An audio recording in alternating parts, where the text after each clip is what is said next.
गुरु show में सबको तहे दिल से प्रणाम करती हूँ। मेरे प्रणाम को स्वीकार कीजिए। आज मैं एक भक्त का कथा सुनाने जा रही हूँ कि एकदम सच्ची कथा है। कथा इस तरह से है कि एक ब्राह्मण पंडित जी थे। वो बहुत ही भगवान का, भोले बाबा का सेवा करते थे, बहुत ही उनका सेवा करते थे और हमेशा जो है सो महादेव को विभूति से उनका सेवा करते थे। मतलब विभूति का जो महत्व है, भस्म का जो महत्व है, वही मैं आप लोग को बताने जा रही हूँ कि भस्म महादेव पे क्यों चढ़ता है और उनका महत्व क्या है।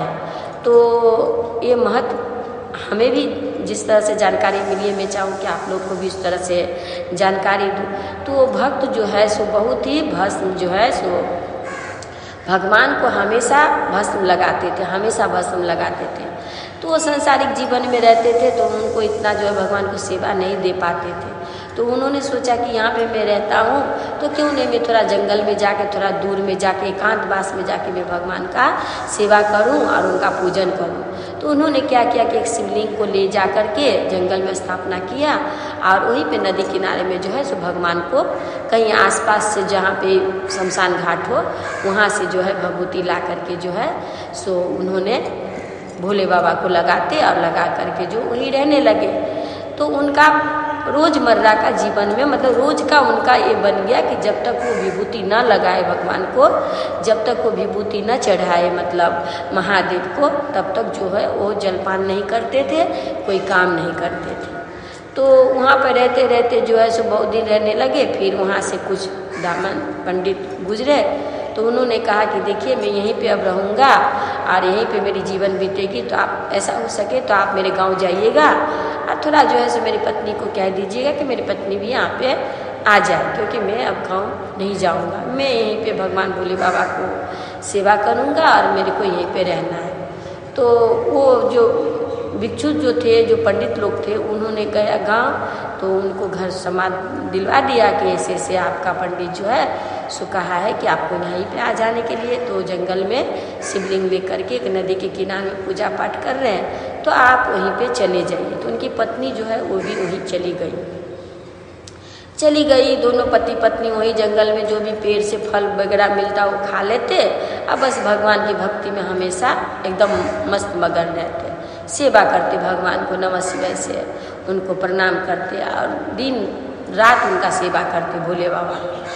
जहाँ कहीं भी शमशान घाट होता वहाँ से जा कर के उन्होंने जो छाई जो है, जो विभूति है, जो भस्म है, ले आते और महादेव पे चढ़ाते और जितने भी बाग बगीचा का फूल होता चढ़ाते और जो भी फल जहाँ से मिल जाता दोनों हाथ में बैग जो है सो खा लेते थे। तो एक दिन भगवान ने सोचा कि इसका कितनी अपार भक्ति मेरे प्रति है, तो इसका भक्ति का थोड़ा सा जो है सो ये करना चाहिए। तो भगवान ने सोचा कि चलो हम ऐसा किया। उन्होंने प्रभु का लीला, भगवान का लीला तो आप जानते हैं क्षण में क्या से क्या कर दे। तो भगवान ने ऐसा किया कि उस दिन कहीं भी कोई शमशान घाट कोई मुर्दा ही नहीं आया, मतलब किसी को जलाया ही नहीं गया, कहीं नहीं मिला। अब जब तक बेचारा एक दिन बीता, 2 दिन बीता, उनको मिल ही नहीं रहा, क्योंकि भगवान का लीला है, भगवान वहाँ लीला कर रहे हैं। क्योंकि भगवान के मर्जी के अलावा वहाँ पर शमशान घाट में कोई नहीं पहुँचे, क्योंकि भगवान को उनका परीक्षा लेना है। आप भक्त परीक्षा में सफल हो या असफल हो वो तो उनके हाथ में होता है। तो वो जो है सो मतलब बोले कि जब तक हमें नहीं कोई मुर्दा घाट का छाया मिले तब तक जो है मैं ऐसे नहीं होगा। फिर उसकी पत्नी बोली कि देखिए आपका तो रोज़ का मतलब ये है कि जब तक आप भगवान का भभूति ला करके उनका सेवा न करें, उन पे चढ़ाए नहीं, उनका पूजन न करें, तब तक आप भोजन नहीं करेंगे। तो ऐसा करिए ना कि देखिए ये शरीर तो एक दिन न एक दिन मिट्टी में मिल जाएगी। तो ऐसा करिए कि अगर ये शरीर भगवान के काम आ जाए तो फिर इससे बढ़कर क्या होगा बात। तो आप ऐसा करिए कि मैं आपकी पत्नी हूँ, आपकी अर्धांगिनी हूँ, आप ऐसा करिए कि मुझे ले जाकर शमशान घाट में जला दीजिए और उसका भस्म जो है सो आप महादेव पे लगा दीजिए, ताकि आपका वचन जो है कभी टूटे ना, आप वचन अटल रहे। अभी के लोग तो अभी आज वचन देंगे और कल जो है सो वचन तोड़कर निकल जाएंगे। पर ये सतयुग की कहानी है। सतयुग में ऐसा होते थे, बोलते कि वाणी पर जो एक बार बोल देते थे वही इंसान करते थे। पर अभी तो सामने में, आपके सामने में कुछ और आपके पास से जाते ही इंसान कुछ और है। आप तो दुनिया जानते हैं। तो पंडित जी भी सोचा कि भाई ये बात भी सही है। तो उन्होंने क्या किया कि शमशान घाट में ले जा करके बहुत अच्छा सा अपना लकड़ी बकड़ी जमा करके एक अच्छा तैयार किया और उसमें अपनी पत्नी को दे करके नीचे से आग लगाया और पत्नी को जो है सो जला दिया ले जा करके फिर उसका राख को ठंडा करके और फिर भगवान भोले बाबा को जो है सो अच्छी तरह से भस्म से उनको पूजा करने लगे।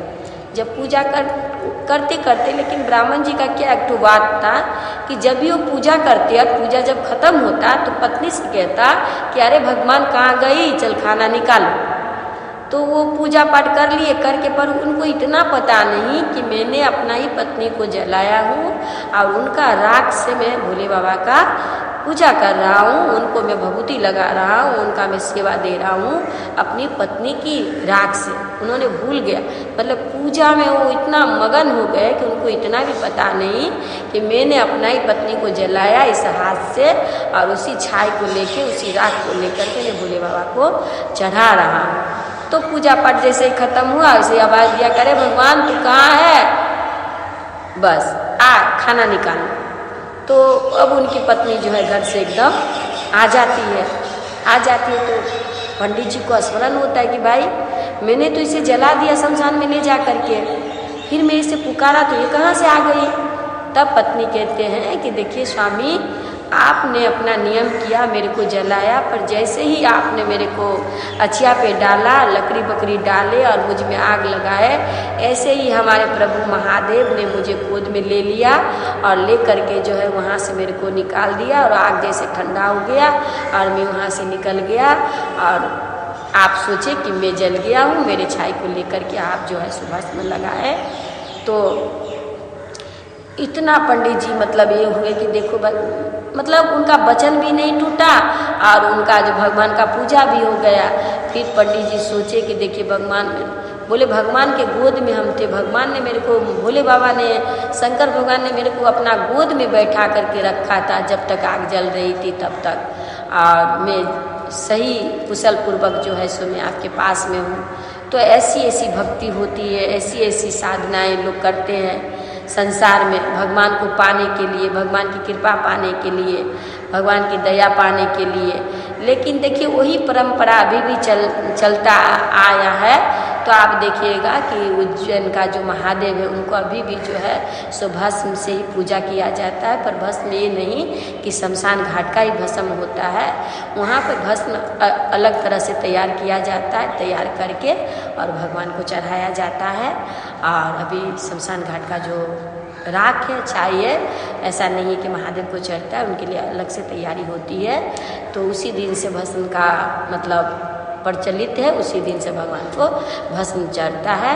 और एक कथा और भी है भस्म का, जो मैं आप लोगों को अगली वीडियो में इसके बारे में मैं आपको बताऊंगा कि भगवान महादेव को भस्म क्यों चढ़ता है और किस लिए चढ़ता है और इतना प्रिय क्यों है। तो इस चीज़ को मैं आप लोगों को अगली वीडियो में अच्छी तरह से मैं बताऊंगी। तो मैं गुरु सहो फिर से आप लोगों को प्रणाम करती हूँ और